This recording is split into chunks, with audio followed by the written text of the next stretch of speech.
அன்பு நெஞ்சங்களுக்கு சஞ்சு மாஸ் விலாகோட அன்பான வணக்கம். இன்றைக்கி ஓணம் ஸ்பெஷல் என்னன்னு பார்த்தீங்கன்னா, பெங்களூர் போயிருந்தோன்னு சொல்லி நான் இதுக்கு முன்னாடி ஒரு விலாக் ஒன்று போட்டிருந்தேன். பர்ச்சேஸ் எல்லாம் பண்ணோன்னு அடுத்த நாள், அதாவது விநாயகர் சதுர்த்திக்கு அடுத்த நாள் வந்து அந்த ஃபங்க்ஷன் என்கேஜ்மெண்ட் எல்லாம் முடிஞ்சிட்டு அங்கே அந்த மண்டபத்துலேயே அன்னைக்கு வந்து நைட் ட்ரெயினுக்கு நாங்கள் சென்னை போகிறதா இருந்தது.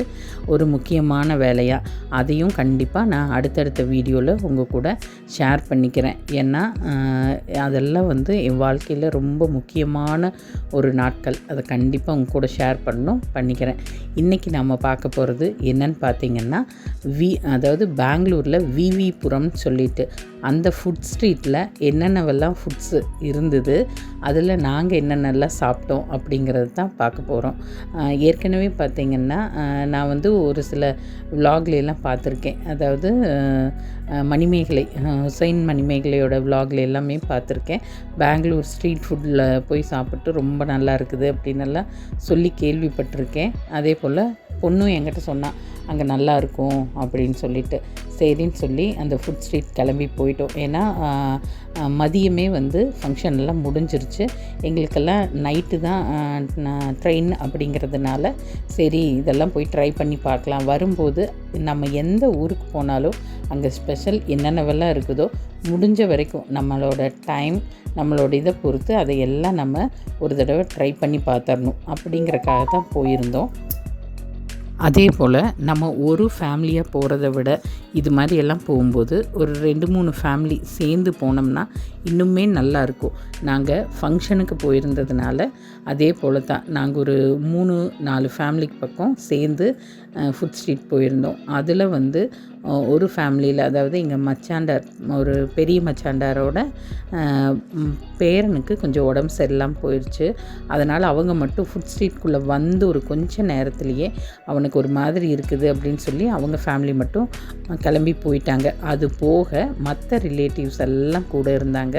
போய் ஃபஸ்ட்டு வந்து கிறிஸ்பி கார்ன் அது நல்லாயிருக்குன்னு சொல்லி என் பொண்ணு சொல்லியிருந்தா. சரின்னு வாங்கிட்டு, இவங்க எல்லாமே பார்த்திங்கன்னா எங்களோட ரிலேட்டிவ்ஸ் தான். இதில் வந்து அந்த ப்ளூ கலர் ஃப்ராக் போட்டிருக்க அவங்க ஃபேமிலி வந்து இங்கே பெங்களூர்லேயே இருக்காங்க. அவங்க என்ன சொன்னாங்கன்னா, இந்த ஸ்ட்ரீட்டெல்லாம் நாங்கள் அடிக்கொருக்கா வருவோம், ட்ரை பண்ணி பாருங்கள், எல்லாம் ரொம்ப நல்லாயிருக்கும் அப்படின்ட்டு. மோஸ்ட்லி எங்கள் வீட்டில் அவங்களுக்கெல்லாம் பார்த்திங்கன்னா இந்த டிஃப்ரெண்ட்டான ஃபுட்ஸ் எல்லாம் விட நம்ம நார்மலாக எப்போவும் வீட்டில் எடுத்துக்கிற அந்த இட்லி, தோசை இதெல்லாம் தான் ரொம்ப பிடிக்கும். அதை விட என்னென்னா ட்ராவல் டயத்தில் முக்கால்வாசி நம்ம அதையும் இதையும் சாப்பிட்றத விட அதெல்லாம் சாப்பிட்டோம்னா எதுவும் தொந்தரவு பண்ணாது அப்படிங்கிறது அவங்களோட மைண்ட் செட். அதனால் வந்து இந்த ஐட்டங்கள்லாம் எங்கள் வீட்டில் அவரெல்லாம் வந்து பெருசாக சாப்பிட மாட்டேன்னு கொஞ்சமாக மட்டும் ட்ரை பண்ணிவிட்டு அந்த இட்லி கடை எங்கே இருக்குது அப்படின்னு சொல்லி கேட்டுட்டு இருந்தோம்.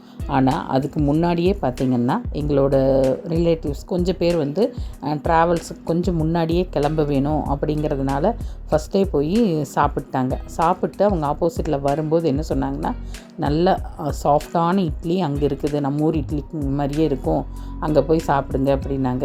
சரின்னு சொல்லிவிட்டு எல்லா ரிலேட்டிவ்ஸ் எல்லாம் அவங்கவுங்க ஒவ்வொரு டேஸ்ட்டுக்கு ஒவ்வொரு கடைகளில் அவங்கவுங்களுக்கு பிடிச்ச டிஷ்ஷஸ் எல்லாம் வாங்கிட்டு வந்து ஒரு இடத்துல ஒவ்வொருத்தருமா எல்லோரும் ஷேர் பண்ணி சாப்பிட்டு அந்த சாஃப்டான அந்த இட்லி கடைக்கும் போயிட்டோம்.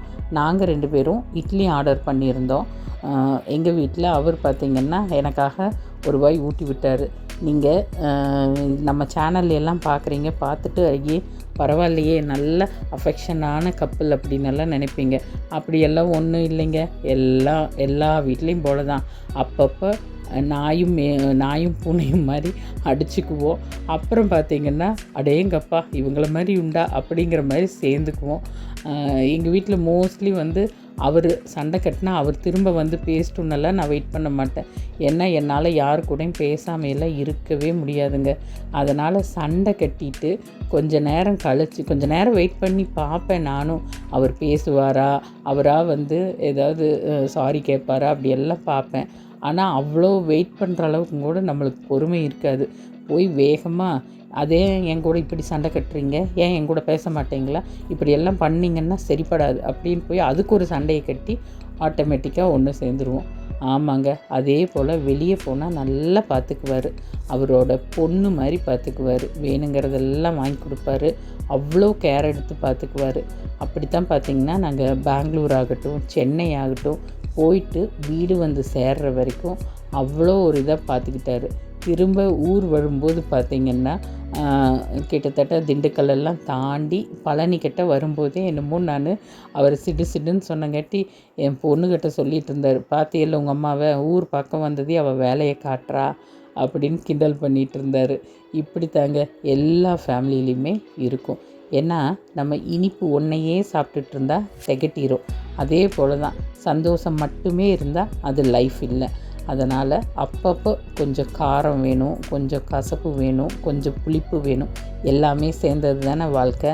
அதே போல் தான் இந்த ஃபுட் ஸ்ட்ரீட்டில் எடுத்துக்கிட்டால் இல்லாத டேஸ்ட்டே இல்லைங்க. எல்லா விதமான ஃபுட்ஸும் இருந்தது. எல்லாமே முடிஞ்ச அளவுக்கு ஒரு சிலர்லாம் பார்த்தோம், டிஃப்ரெண்ட்டாக இருக்குது அப்படிங்கிறது எல்லாம் டேஸ்ட் பண்ணியும் பார்த்தோம். இந்த கடையில் ஜாங்கிரி சூப்பராக இருந்தது. சுட சுட போட்டுட்ருந்தாங்க. போட்டுட்டு எல்லாமே பார்த்திங்கன்னா மேக்ஸிமம் நிறைய எல்லாம் வாங்கலை, சும்மா ஒவ்வொரு பிளேட் வாங்கிட்டு இந்த ஜாங்கிரியுமே ஒரு 2-3 பீஸ் மட்டும் எடுத்து நாங்கள் சாப்பிட்டு மிச்சம் எல்லாம் அப்படியே பேக் பண்ணி கொண்டு போய் அந்த ரிலேட்டிவ்ஸ் எல்லாத்துக்கும் கொடுத்துட்டு எல்லாருமா அவங்கவுங்க பயணத்தை ஆரம்பிச்சிட்டோம். அப்புறம் பார்த்திங்கன்னா வேறு என்ன டிஃப்ரெண்ட்டாக இருக்குது அப்படின்னு பார்த்தா, என்ன தான் நம்ம எத்தனை வெரைட்டி சாப்பிட்டாலும் அதை ஜீரணம் பண்ணணுன்னா ஒரு சோடா குடிக்கணும். எனக்கு லெமன் சால்ட் சோடா ரொம்ப ரொம்ப பிடிக்கும். அப்போது அதை தேடிக்கிட்டே இருந்தேன். கரெக்டாக அந்த ஜாங்கிரி சாப்பிட்ட கடைக்கு பக்கத்துலேயே ஒரு பாதாம் பால், அது இல்லாமல் ஜூஸுங்க எல்லாமே இருந்தது. அங்கே கேட்கும்போது இந்த மாதிரி லெமன் சால்ட் சோடா வேணும் அப்படிங்கும்போது அதுவும் இருக்குதுன்னு சொல்லி கொடுத்தாங்க.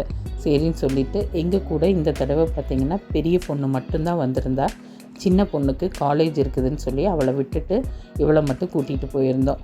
அதனால் அதெல்லாம் குடிச்சிட்டு அப்புறம் கடைசியாக பார்க்கும்போது டிஃப்ரெண்ட்டாக ஒரு கடையில் இருந்தது. என்னன்னு போய் அவர்கிட்ட பொறுமையாக கேட்டால் நாவல் பழ ஜூஸ் அப்படின்னு சொன்னார். சரி அதையும் ட்ரை பண்ணி பார்த்துடலாம், இது வரைக்கும் அது குடித்தது இல்லையல்ல அப்படின்னு சொல்லிவிட்டு அந்த பெரியவர்கிட்ட கேட்க அவர் ஆரம்பித்து கொஞ்ச நாள் தான் ஆச்சுங்க, ஆனால் நல்ல ரிசல்ட்டு, நீங்கள் ட்ரை பண்ணி பாருங்கள் அப்படின்னாரு. சரின்னு சொல்லிவிட்டு அதே போல் சும்மா ஒரு பீஸ் மட்டும் ஒரு டம்ளர் மட்டும் வாங்கி டேஸ்ட் பண்ணி பார்த்தோம். அது பார்த்திங்கன்னா அப்படியே அந்த நாவல் பழத்தோட அந்த ஃப்ளஷ்ஷை மட்டும் நம்ம எடுத்து அந்த உப்பு மிளகா தொட்டு சாப்பிட்டுவோம் இல்லையா, உப்பு மிளகா அப்படி போட்டு அதே டேஸ்ட்டில் இருந்தது. நல்லா இருந்ததுங்க. தொண்டைக்கும் பார்த்திங்கன்னா ஒரு மாதிரி இதமாக இருந்தது. அந்த துவர்ப்பு, அது கூட காரம், உப்பு எல்லாம் சேர்ந்து. சரின்னு சொல்லி அதையும் ட்ரை பண்ணிவிட்டு அவர் கூட கொஞ்சம் நேரம் அதை பற்றி எல்லாம் பேசிட்டு, பொதுவாகவே ட்ராவலுக்கு சுடி இல்லைன்னா டாப் பேண்ட் இதெல்லாம் தான் பெஸ்ட்டாக இருக்கும் அப்படிங்கிறதுனால நாங்கள் சாரியெல்லாம் சேஞ்ச் பண்ணி இந்த ட்ரெஸ்ஸில் வந்தோம்.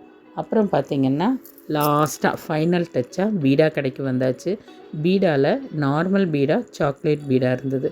எல்லாம் வாங்கி சாப்பிட்டு பெங்களூருக்கு ஒரு குட் பை சொல்லிவிட்டு சீக்கிரமே கல்யாணத்துக்கு வரலான்னு கிளம்பிட்டோம்.